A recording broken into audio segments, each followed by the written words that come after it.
Assalamualaikum warahmatullahi wabarakatuh.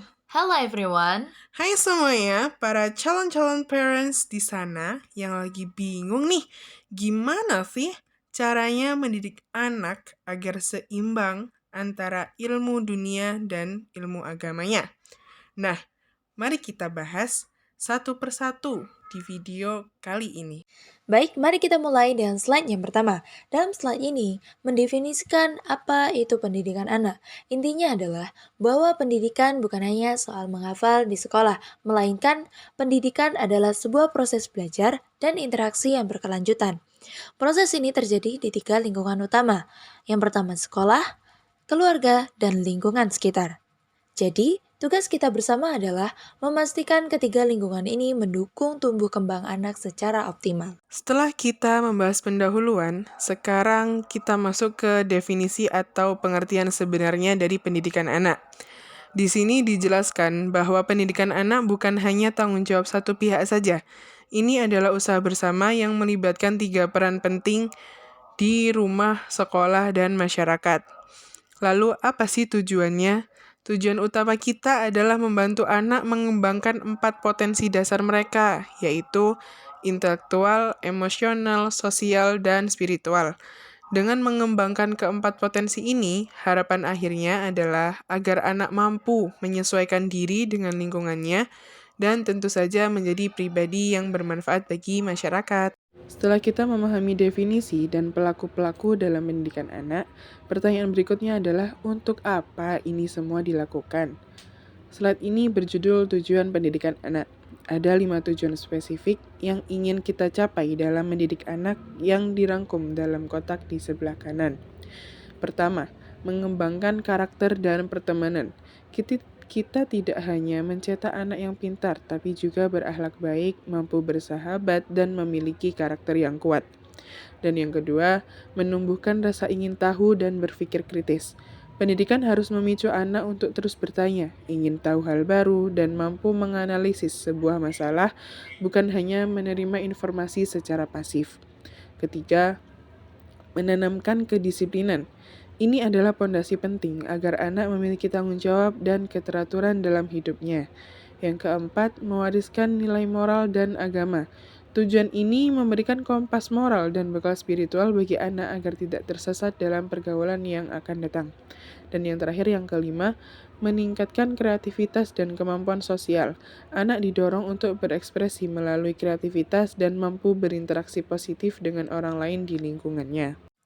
Setelah kita memahami tujuan-tujuan pendidikan secara teori, kini mari kita lihat landasan kuat yang menjadi dasar semua ini. Di sini kita mengutip dalil Surah An-Nahl ayat 78. Yang artinya, hai orang-orang yang beriman, peliharalah dirimu dan keluargamu dari api neraka. Ayat ini sangat penting dalam konteks pendidikan anak. Ada 2 kata kunci yang perlu kita gali lebih dalam. Yang pertama ialah peliharalah. Dalam tafsir, kata ini tidak hanya berarti menjaga fisik, tetapi juga mendidik. Kita diwajibkan untuk memberikan pendidikan yang benar agar mereka terhindar dari kesesatan. Yang kedua, keluargamu. Ini mencakup istri, suami, terutama anak-anak kita. Jadi, inti ayat ini adalah mendidik anak adalah sebuah kewajiban agama.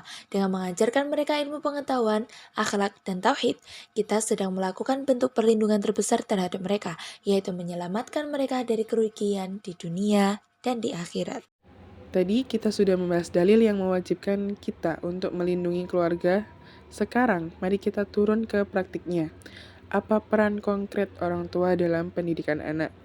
Slide ini merangkumnya menjadi 4 peran utama yang harus dilakukan di rumah.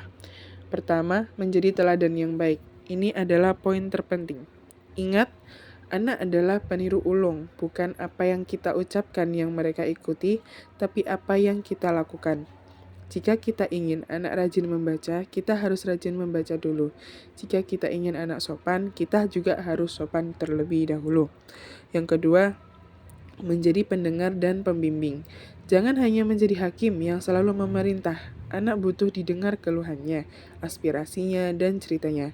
Dari situ kita bisa memberikan arahan atau bimbingan yang tepat sesuai masalah mereka.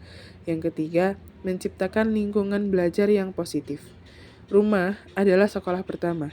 Pastikan suasana rumah itu mendukung belajar.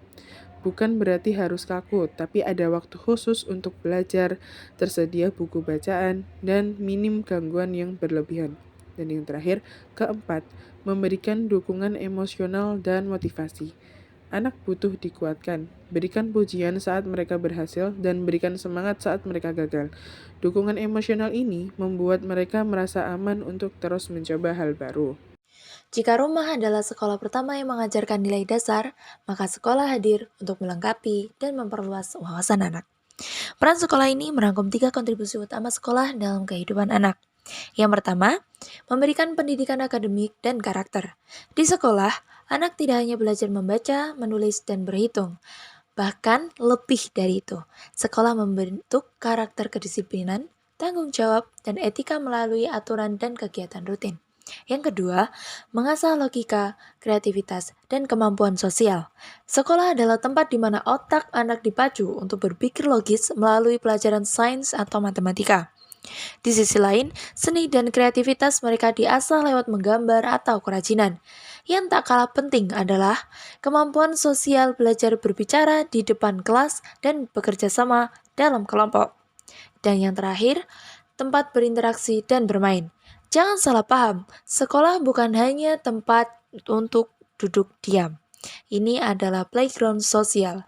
Anak belajar berteman, berbagi, dan bermain dengan teman sebaya mereka. Interaksi inilah yang mengajarkan mereka cara hidup bermasyarakat. Kita sudah membahas definisi, tujuan, dalil, peran orang tua, dan peran sekolah. Sekarang, mari kita melihat gambaran besar atau tujuan akhir dari semua usaha pendidikan ini. Perhatikan teks pada slide ini. Tujuan akhirnya bukan sekedar anak menjadi juara kelas atau mendapatkan nilai sempurna. Lebih dari itu, kita ingin menciptakan manusia yang seimbang dan utuh. Ada 3 pilar besar dalam tujuan akhir ini. Yang pertama, pembangunan holistik. Kita ingin anak berkembang secara menyeluruh, memiliki pengetahuan yang luas, kemampuan skill untuk bekerja, serta akhlak atau kepribadian yang mulia. Tidak boleh ada yang ditinggalkan. Yang kedua, pembentukan karakter dan tanggung jawab. Pendidikan harus membentuk karakter kokoh. Anak harus tumbuh menjadi pribadi yang memahami arti tanggung jawab, bukan hanya kepada diri sendiri, tapi juga kepada orang Kita lain. masuk ke definisi.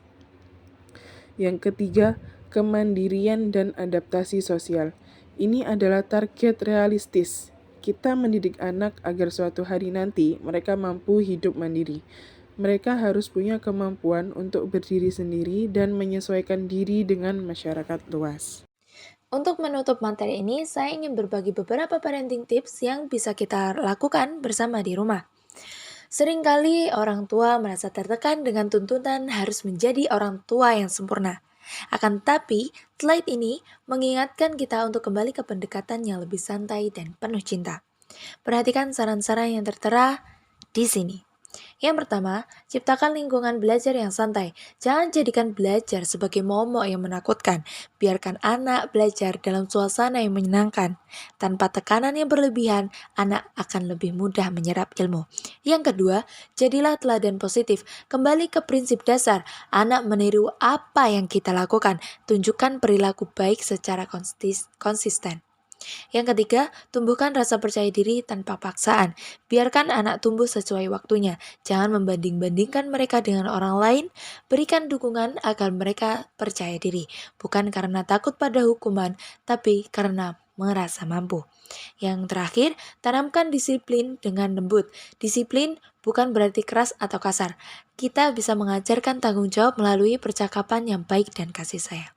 Baik, hanya itu saja yang bisa kami sampaikan.